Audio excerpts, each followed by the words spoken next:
Mga kapatid, sa linggong ito, pagninilayan natin ang salitang stewardship, ang pagiging mga katiwala natin ng Diyos. At narinig natin sa Ebanghelyo ang isang talinhaga kung saan may isang lalaki na binigyan niya ng 5,000, 2,000 at 1,000 ang kanyang mga tauhan, umalis. At nang bumalik ay hiningin niya kung ano ang ginawa ng mga taong ito doon sa ipinagkatiwalang salapi sa kanila. Ang isa tumubo ng 5,000, ang isa tumubo ng 3,000, pero yung isa, tinago niya. Kaya sabi ng Panginoon sa istorya, kunin ninyo sa kanya yung binigay ko sapagkat hindi siya karapat-dapat tumanggap niyan. At sa tumanggap ng 5,000 at 3,000, pinapasok sila sa kaharian ng Diyos. Mga kapatid, ano po ito sa ating talinhaga sa buhay natin ngayon? Na tayo ay binigyan at binibigyan ng Diyos ng mga kaloob galing sa kanyang kagandahang loob. At yan ay makikita po natin sa 3 letter T. Time, talent, treasure. Ulitin natin. Time. Ulitin po natin. Time, talent, treasure. At yan ang binigay sa atin, sa bawat isa sa atin. At makikita po natin ang time, talent at treasure na ito sa pamamagitan ng pagtingin sa ating mga sarili. Una, binigyan tayo ng Panginoon ng mga kakayahan. Ano ang mga kakayahan na ito? Yung naglalakad tayo, nakakakita tayo, nagluluto, marunong tayong kumanta, sumasayaw, at napakarami pang iba na mga kakayahan natin. Ang tawag natin dito ay gifts of doing. Yung kaya natin gawin. Pangalawa, yung mga kung anong meron tayo, tawag natin sa English, possessions. Meron tayong mga pamilya. Meron kayong mga asawa, mga anak, meron tayong mga minamahal sa buhay.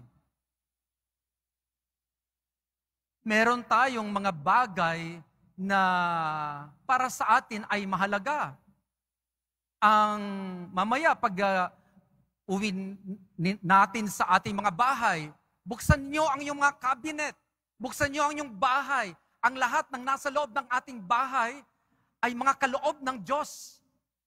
Totoo nga na pinagtrabahuan natin yan para bilhin yung TV, refrigerator, kama, aparador, at kung ano-ano pa, pati na ang mga pera natin sa bangko, mga kotse, ang bahay. Ang tawag natin dyan ay gifts of having. So maliban sa gifts of doing and gifts of having, alam nyo ba mga kapatid, na ang pinaka-importante sa lahat ay yung pangatlo? At ano ito? Ang gift of being. Yung nabuhay tayo. Yung pagiging kung sino tayo. At hindi lang tayo nabuhay at binigyan ng buhay ng Panginoon, kundi binigyan tayo ng pananampalataya. Alam niyo ba mga kapatid na isang araw, ang lahat ng mga gifts of having natin, ang inyong mga asawa, mga anak, mga BFF natin, mga karelasyon, ang mga minamahal natin, mawawala sila sa atin. Iiwan natin sila o iiwan tayo nila isang araw. At alam nyo ba na ang mga tinatago nating pera, ang tinatago nating mga kayamanan, isang araw, hindi na natin yan magagamit.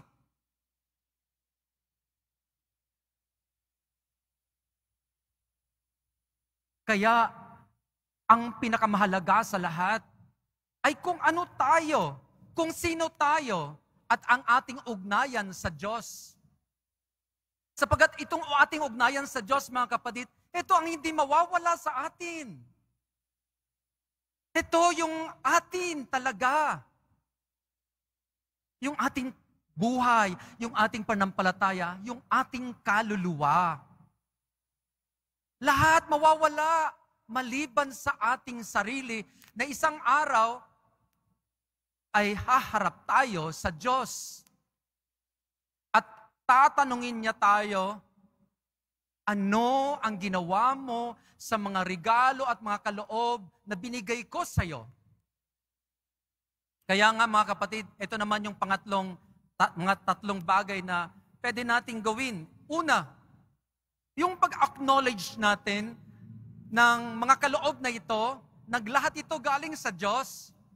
Totoo, pinagtrabahuan natin ito, pero lahat ito, sabi ni San Pablo, anong meron tayo na hindi nang galing sa Diyos?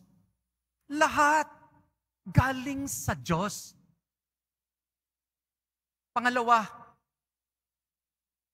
ang malaman natin kung anong meron tayo. Sapagkat napakarami tayong mga talento, napakarami tayong mga kakayahan, na baka tumanda na tayo, ay hindi natin ginagamit.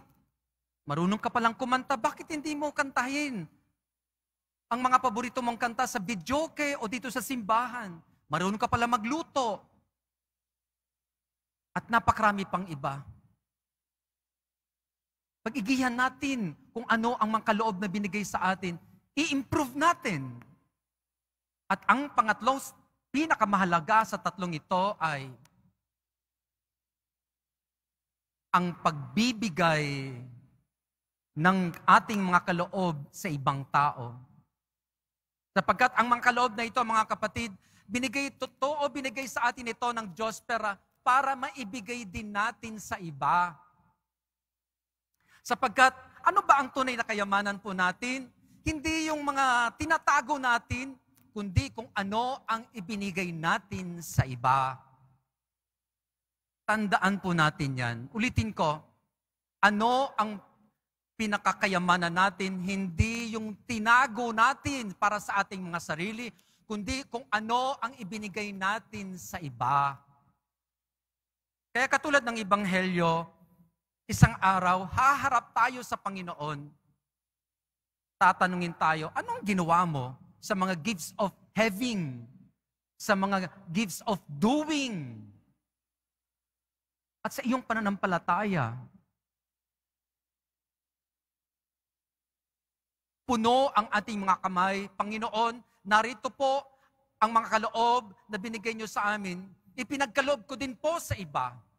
Kaya sasabihin ng Panginoon sa atin, magaling. Magaling. Halika, pumasok ka sa kaharian ng aking Ama. Magsitayo na